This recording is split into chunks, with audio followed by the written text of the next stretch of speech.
Dum tek tek dum tek dum tek tek dum tek.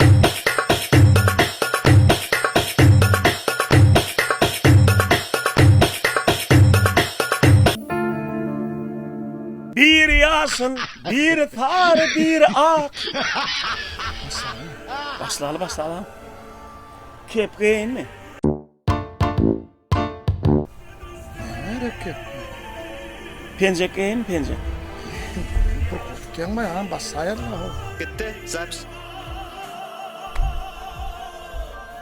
Ben dinleyip sağırdım ay. Elim o sarayım için. Ben dinleyip görüm ağıraydım. Elim o sarayım da. Yo eğelim o saraydım. Bilen ben sen aytsın dinleyip görüm. Neden? Yalın saydan oradan renklerini doğru yerine oydun değil mi? Eminle katı uğraşıyor ne hemen ha? Yo renkler doğru aydan oradan koyuyormasa değil mi? Abnavid etmeliydi yani beni. Gök diye nerede ha? Gözünde gök korkuyor.